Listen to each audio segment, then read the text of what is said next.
Maybe as they are getting in, I'll just, for some people may not be knowing, so I'll just make the introduction now. Okay. Suresh? Yeah, yes, continue. Go ahead. Yes. Okay. Good evening, friends. Welcome to this mental health webinar series. Today we have now forensic psychology by Mr. Mebin Wilson Thomas. He's currently an assistant professor in the Department of Forensic Science in JAIN University, Bengaluru. And he has completed his master's in criminology and criminal justice from Criminal Justice Administration from Madras University. He also got trained in forensic science from Gujarat Forensic Science University. During this period, he had his wonderful experience as he got exposed to various forensic areas such as crime scene investigation, fingerprint examination, handwriting and signature examination, forensic and psychological techniques such as polygraph, brain electrical oscillation signature profiling, and suspect detection system. He has presented, many papers, both at national and international forensic science conferences and seminars. Besides his contribution to scientific and research articles in the international journals. He has been invited as a research person over 40 workshops in various police academies and law schools. He's a good friend of mine, and with this lecture inspiration, there are lots of people have selected this forensic science courses, and joined in forensic academy and things like that. Some of the students even got their job in Central Bureau of Investigation and FBI in the US. Warm welcome, Mebin. Good to see you again. And in continuation of forensic science day before yesterday, we are going to have a scintillating session on forensic psychology. Please go ahead. And in this opportunity, we would like to thank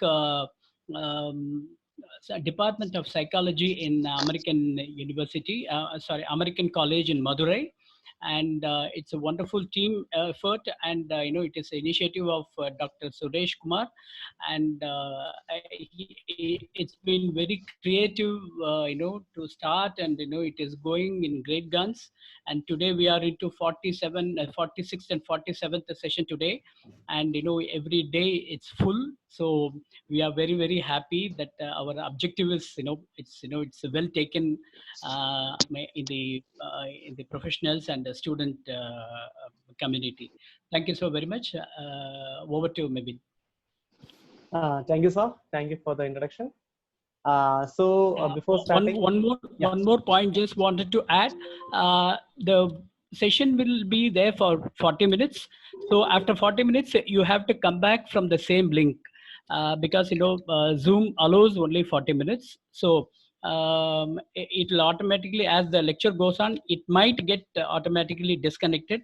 So get back with the same link and continue with the session, and you will also have the opportunity to question and answers. Thank you so very much. Over to Mebin. Thank you, sir. Thank you for the introduction. And before starting, I just take this opportunity to thank the American College and the principal, Dr. Suresh sir, and the Krishnan sir for giving me an opportunity to just share my knowledge which I'm having in forensic psychology. So good afternoon, everyone. Good afternoon.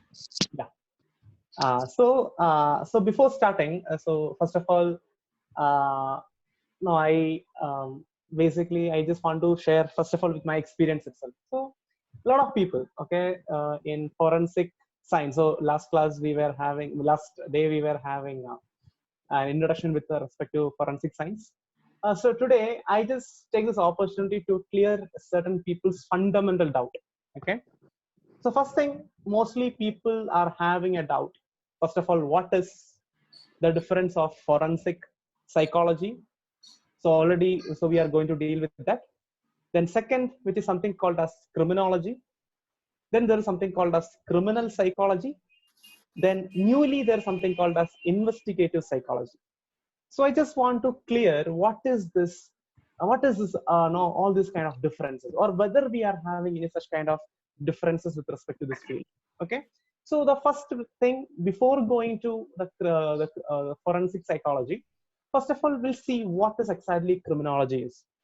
Why? Because we are in, especially in India and abroad, we are having a lot of criminology department across different states in India. Okay, so basically, first of all, you have to know what is. So my first master's was in criminology, then followed by in forensic science. So initially, I also thought that okay, the forensic criminology means forensic science. So first of all, you should know what is a basic difference, or what is that we study in criminology. So Please first of all, keep your mic, in mute. yeah. Thank you so very much. Okay. Go ahead. So first of all, you have to understand what is basically criminology is. So criminology is a social science. Okay, basically in most of the universities, it comes in BA criminology, that is in the bachelor's level, and MA criminology in the master's level. So here, basically, we study what are the basic sociological reasons. That is something like a kind of sociological aspects. Generally, we study about the criminology. So in criminology, we study about different theories of crime. What are the different type of crimes on criminals which we come across? How the society react with the crime or criminals. So such kind of things are no, such kind of things are explained or studied or addressed in criminology. So basically, in criminology, there are certain areas where okay, we also just emphasize on little psychological aspects, but don't think that criminology is purely based upon the psychological factors. No, it is totally different. So in criminology, we just discuss about the concept of the sociological aspects of crime. Only the sociological aspects of crimes are covered, especially in the criminology. And later on, we also discuss about criminal justice system. That is basically the basic functionaries like police, court, prison, how it work, what are the the policies that we have to come across for the rehabilitation of prisoners, then the rehabilitation of just that is juveniles. So such kind of things will be addressed in the criminology. Okay. So next thing is people are having certain doubt about what is criminal psychology exactly. So basically, people call me as a criminal psychologist. So first of all, you have to understand that criminal psychology is a research area. It is not an applied area. Anywhere, actually in India, we don't have something called as criminal psychology or criminal psychologist for their kind of information. It is just the forensic psychology. Okay, criminal psychology is an applied field. Sorry, it's a research field. That is, whatever research we do with respect to the crime or the criminals or the criminal behavior. So there are a lot of psychosocial, we can say that we are having something called as biopsychosocial reasons for any crime. So basically in criminal psychology, we deals with all these factors. That is, it can be the sociological aspects, or can be the biological aspects, it can be the psychological aspects. So the people, those who are involved in doing a research in this particular area of the psychology, which is something called as criminal psychology. Okay. But there is a small difference when it comes to abroad. A small difference is that especially in America, there is something called as National Institute of Science. Okay, NIS is there, and we are having something called as National Institute of Justice is there. It's called as NIJ. So here there are people. They are considered to be kind of, they are a kind of what we say, a kind of a consultant. Okay, basically they used to help uh, especially the prisoners when they are having some kind of psychological effect or psychological problems, or for example, when a person commits a crime and when they get arrested by the police, and when they will be brought to the correctional institutions like prisons or like kind of jails. So what happens is that these people will be having initially some kind of no kind of problems. That is basically to gel, because that is a different world, especially when it comes to correctional institutions like prisons and all. It's a new thing for them. So basically they will be having some kind of adjustment problems. Or there is something called as, some people might be committing crime because of their psychological effects. That is because of their psychological problem, or because of any of this minor or major psychotic disorders. Can be schizophrenic, or some people, some people you might be calling them as ASPD, that is something called as antisocial personality disorder, which we come across. And some people might be serial killers. No, so in abroad and all, we are having different varieties of criminal. We can see a lot of different, different group of people we can see. So to deal with such kind of people, like mentally ill people, that is insanity people. So basically, especially in their in prison department as well as in police department, they are having few criminal psychologists to help them and to rehabilitate such people. There are having few criminal psychologists. Apart from that, criminal psychology is purely a research area where people do research. So this is the basic difference in criminal psychology. And mostly the people, those who are called as criminal psychologists, are having good sound knowledge in clinical psychology. If you want to be a criminal psychology in abroad, or if you want to be a criminal psychologist in abroad, you have to be a good clinical psychologist, because the fundamentals of both forensic psychology or criminal psychology is under the clinical psychology. And right now we are having something new called as neuropsychology.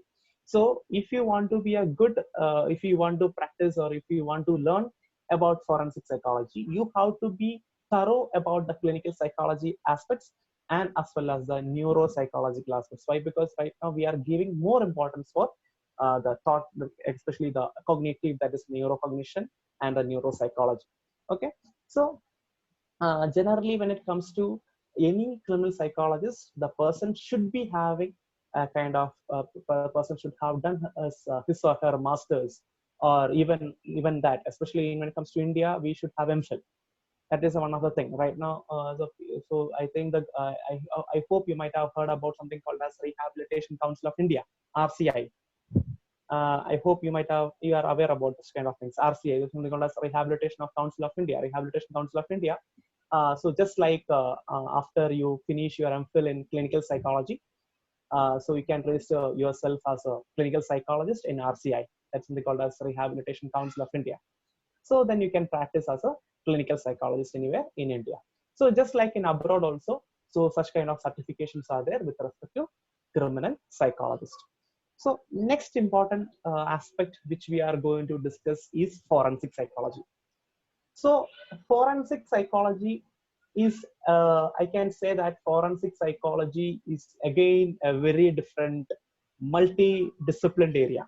Okay, so first of all, you have to understand that the forensic psychology right now, it is divided into 5 subspecializations. Again, the forensic psychology right now, it is divided into 5.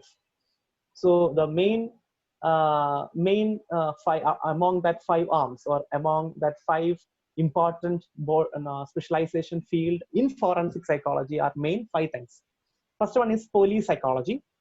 Second one is legal psychology. Third one is something called as correctional psychology. Fourth one is something called as psychology of crime and delinquency. And fifth one is victimology and victim assistance. So we are having police psychology, legal psychology, correctional psychology. Then we are having psychology of crime and delinquency, and we are having victim and victim assistance. So these are the 5 main specializations with respect to forensic psychology. That is, sub-specializations comes under the forensic psychology. So we'll see what are these 5 things. So first one is police psychology. That is, police psychology. So first of all, for your kind information, in India, okay, I will just explain what is happening in India. So in India, we can see the forensic psychologist in forensic labs. In forensic labs, we are having a division called as forensic psychology. So last class, we have already discussed about the different divisions in forensic psychology. So in forensic psychology, we just perform the deception analysis, or deception techniques we just use. That is to identify whether the person is lying or not. That is basically we can use different forensic psychological tests like polygraph. We can use brain electrical oscillation signature profiling, or we can use SDS, suspect detection analysis. Then we can use narco analysis, even if right now we never accept that. So such kind of forensic deceptive technique can be used for the analysis. So in India, in FSLs, that is just the application. But in abroad, okay, it is totally different. So first of all, we'll deal with police psychology. So in police psychology, what we basically do is, what the police psychologist used to do is, first of all, while the recruitment, okay, while recruiting a police officer, especially in UK, okay, actually, I hope so there is a kind of ideology they wish to say, okay, that is all citizen are basically they say that all citizens are police and all police are citizens. So basically there is a particular concept that is everyone, especially in abroad, the concept is that each one of you are a police officer. That is with respect to the prevention of crime, with respect to the to stop the crime, you should be, that is, a citizen should be take their own responsibility in stopping or preventing a crime. Okay, so the concept is like that. So here, first thing is that while recruiting a particular police officer, so they used to devise a lot of psychological tests while recruiting the police officer. They need to, just like especially in our defense, okay, Indian military system, or in our Indian defense system, we are having, actually, if you go for CDS examination or any of the military examination, if you take any of the military examination or even DRDO examination, for that, definitely after you clear your examination, that is written examination, you will be having a psychological test. And it is also very important to know that, especially in DRDO, I don't know how many of you know that there is a particular division for psychology. It is something called as DIPR, Defense Institute of Psychological Research. I hope you might be knowing, you might have heard about that. Something called as DIPR in DRDO. It is something called as Defense Institute of Psychological Research. So the test with respect to the Indian Army, that is while recruiting a person, a candidate to any of the forces like Army, Navy, or Air Force, they used to have different psychological tests. They used to have a lot of personality tests. So once they clear those kind of tests, they will be admitted to any of the defense wing. That is, it can be an Army, it can be Navy or Air Force accordingly. So it is a duty of the DIPR, especially in Indian Army, especially when it comes to DRDO, to devise or to standardize a psychological test and to administer to the concerned people. So here also in police psychology, we do the same thing. Second thing is, there is something called as psychological interrogation. So psychological interrogation means, I told you in India, we are having something called as Human Rights Commission. Okay, that is Human Rights Commission means, so you know that to have a close surveillance on any of this third degree method, which is basically used by the police, okay, to stop such kind of abuse by the police officers itself, we are having something called as National Human Rights Commission.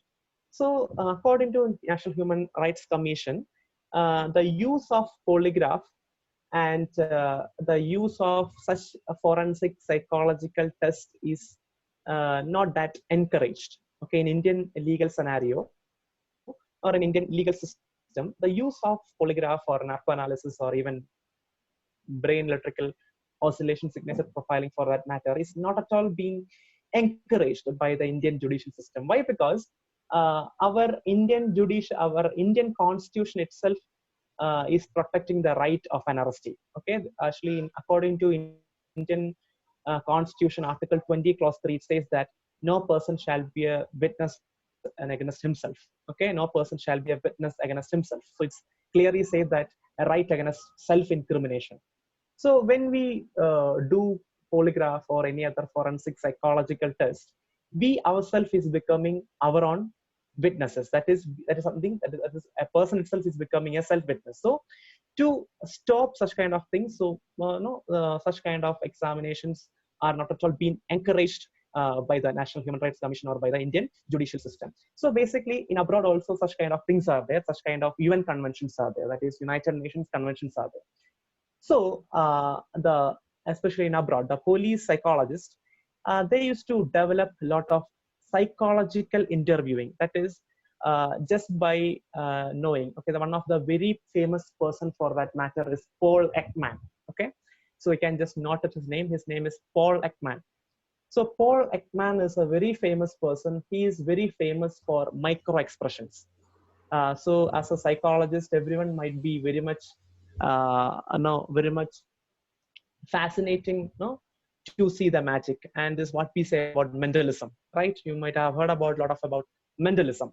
So basically, the mentalist also basically they use the concept put forward by Paul Ekman. He's a very famous person. He's a very famous person, and he's very famous for the micro expressions concept. So in Paul Ekman is one of the person who has done a lot of research with respect to the micro expressions and the non-verbal cues with respect to the person. Okay, so he has devised certain kind of techniques to know, okay, without using polygraph or without using any instrumentation, just by looking at a person or just by the way the person sits, the person talk, it is possible for us to know whether the person is lying or not. So that is the first important thing. Then we are having something called as an interrogation technique called as a read interrogation technique. So read interrogation technique is developed by US, it is by the FBI. So they are having different methods they used to take. And right now, the UK police, that is the England, that is in UK, they have developed a model called as PEACE model. Okay, it is called as PEACE, P-E-A-C, PEACE model. So that is another interrogation method the police psychologists have developed. Accordingly, we are having different interrogation models, which is also called as one technique is called as feint. Okay, feint. There is another interrogation model called as feint. Then we are having another interrogation model which is called as scan.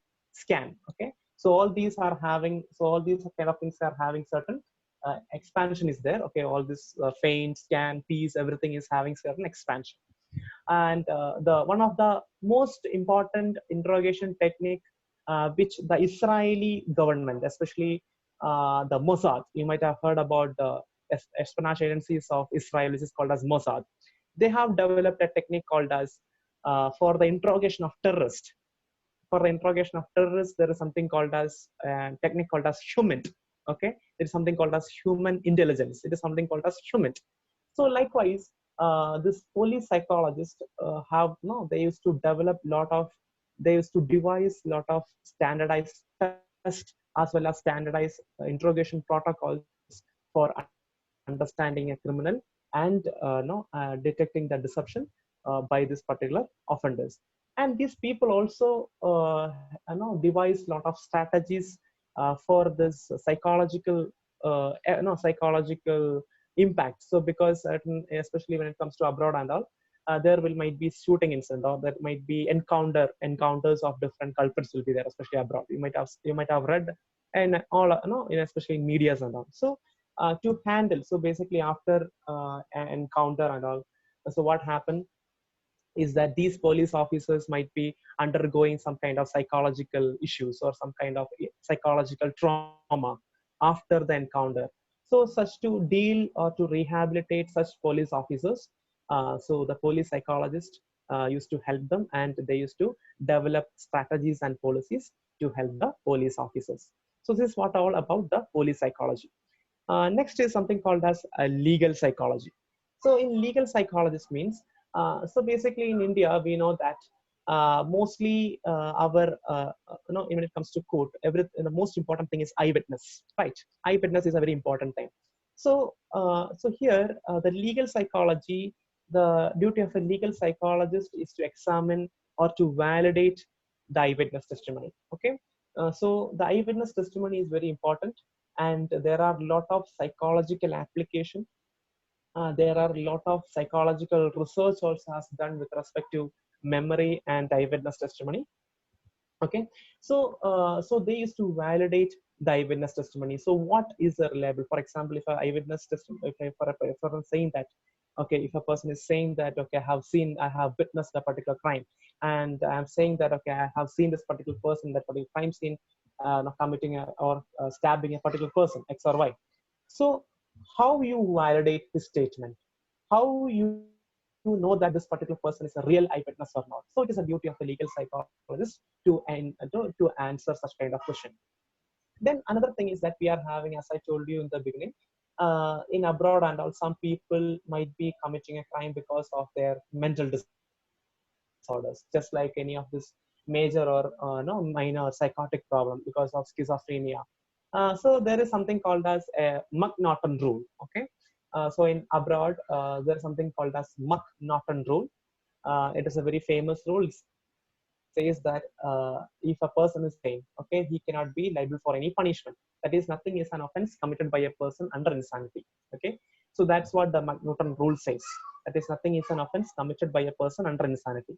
The same thing is there in our Indian Penal Code. Indian Penal Code also, Section 84 of Indian Penal Code says about insanity. It says that nothing is an offense committed by a person under insanity. Same like Mcnaughton Rule. So it is also a duty of the legal psychologist to check whether this particular person, whether the particular the offender has committed the crime because of his unsounded mind or because of his insanity. Third one is correctional psychology. So correctional psychology means those are the psychologists who used to work in prisons and jails. Okay.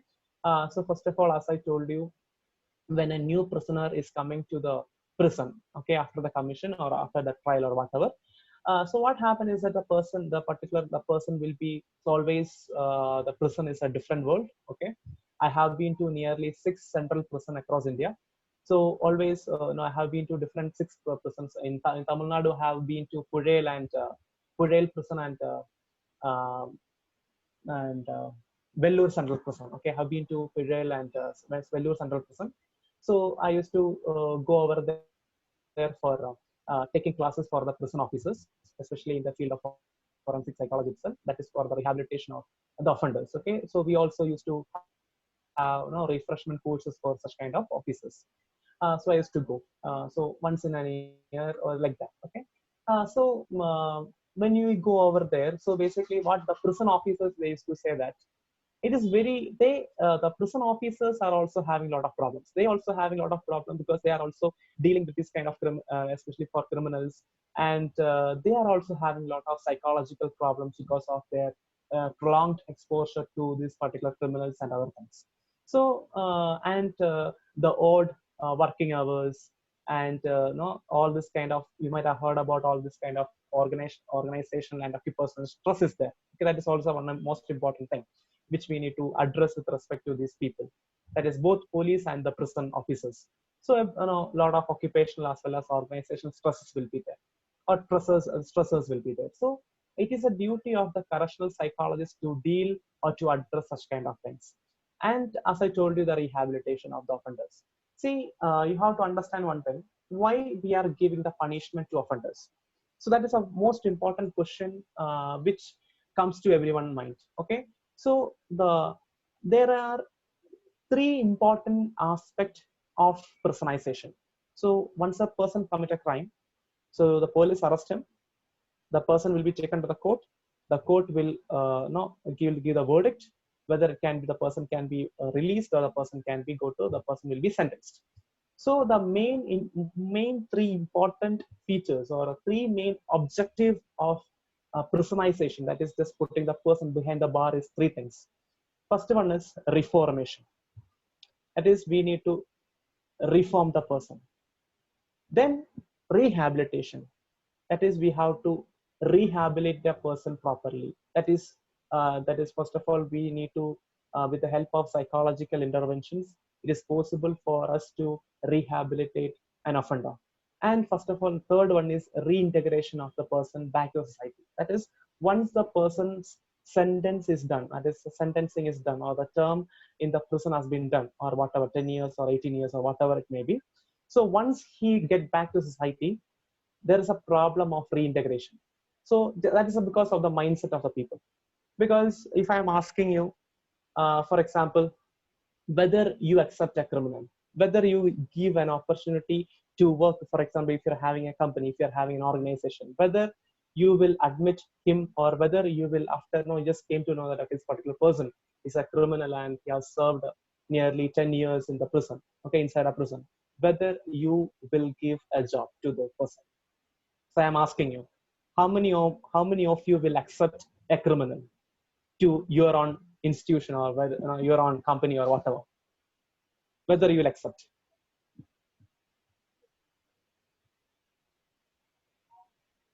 I have a question to you. If I have an organization, I will accept them. You will accept them. Yeah. Anyone else? Sir, I may test him. I don't know, like maybe some personality test or something. Yeah. Or maybe I will find out his background, what was the crime and why he did do that, what has influenced him to do that. Is Okay. it a real culprit or not? So many other aspects will involve in that if I'm giving him, and what is the guarantee that he will do without any threat to me? I don't know. Like, Yeah.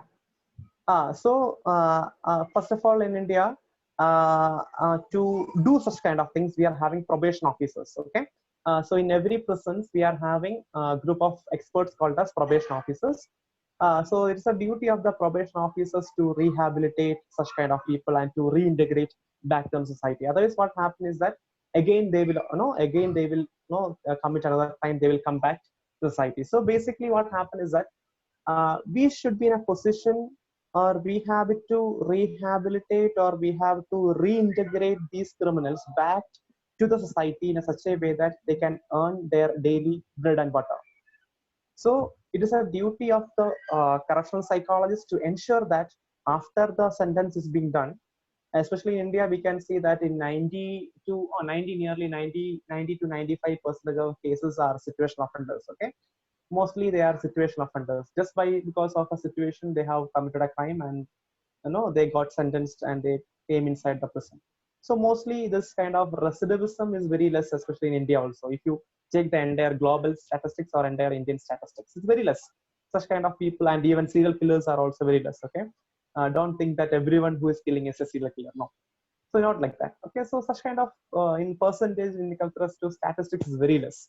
So it is very important to note that such kind of people, that is the such kind of offenders, that the society should accept those criminals. We should accept in a particular way that they can be properly integrated to the back to society, and such kind of kind of skilled work or any kind of work according to this qualification can be given, and it is possible for us to decrease the crime rate. See, in India, if you check the crime statistics, every year it is increasing. It keep on increasing. There is no decline in the crime rates. Whether it is possible to have zero crime rate? Is it possible? My question is it possible to have a zero crime rate? Or have you ever come across any countries having zero crime rate? Have you ever come across such kind of country? Is it possible to have zero, or we can say zero tolerance to crime? Is it possible as a human being? Is it possible? It can be provided with the family support, bringing of the child, maybe from the childhood, and any such crimes happened in the heredity or something that also could influence. Don't know. So there can be situation also, because of situation. Person's mindset changes. It is not the same as what it is. Okay. So my question is whether it is possible to have a zero tolerance, that is 0% crime rate in a country. Is it possible? In India, I don't think so. No, ma'am. No. Elsewhere in India, elsewhere in the world. Could be, sir. Could be possible. I have not done any research. Okay. But could be possible. Okay. So there is a country called as Netherlands. Okay. There is a country called as Netherlands, and most of the Scandinavian countries like Denmark, like Norway, Iceland. Okay, these are the certain countries. They are having very less crime rates. Okay, the most of the especially when you talk about Netherlands. So Netherlands national statistics Finland is, also. Finland. Yeah, Finland. That is also a Scandinavian country. Finland is also a Scandinavian country. So most of the Scandinavian countries, including the Netherlands, Netherlands. Why I'm telling about Netherlands? So actually 2 years back or 3 years back, they have started something called as prison tourism. Okay, actually it is there in India also. Someone can answer that. Where in India we are having a prison tourism? In India, we are having a prison tourism. I think in UP. No, ma'am. It's an island. Andaman. Andaman Nicobar, exactly. In Andaman Nicobar, during British India time, we were having cellular prisons. I hope most of our India that is freedom fighters were tortured in that particular cellular prison in Andaman Nicobar Island, okay, in Port Blair. So in India, sorry, India government has started a prison tourism over there. So likewise, the Netherlands is one of the country. So Netherlands is one of the country. They have started prison tourism all over their country. Why? Because they don't have a criminal. Because then they have started, and the advantage is that I think the Netherlands is a country which is having a package. Okay, they will give a package also for your prison tourism. That is for how it is that. So definitely you will be going inside a prison. So just like a prisoner, you have to. You are not supposed to take your electronic gadgets. Okay, you are not supposed to take any other external, outside food. Just you go inside a prison, be there like a prisoner. So just enjoy that thing. That's it. Okay, so you be a prisoner over there. Doesn't mean that you can have disco or other kind of things over there. It's not possible. So just like a prisoner, you be there, and you can feel that what is the life of a prisoner inside a prison. So something like that. So it is possible to have zero crime rate, or it is possible to have lesser crime rate. The only thing is that we people should do something about it. So what we can do is, first of all, we should hate the crime, but not the criminal. The India or US or any country for that matter, if you take the crime that is, in most of the countries, the crime rates are increasing. Why? Because we are hating both criminal and crime. That is a problem. Because once a person has been given a punishment, once a person has been sentenced, so that is done. So he has done a crime, so he has been given a punishment. Then again, it is also a kind of double jeopardy we are giving for that particular person. Why? Because the society is just ignoring him, just keeping him apart from the society. The person is not getting an opportunity to reintegrate back to society. So because of this, to earn his daily bread and butter, this person will become a recidivist. That is, he will reoffend and he become a real criminal. So this is what we can do. Okay. So here the correctional psychologist also will help in abroad, especially such kind of people, to reintegrate back to the society.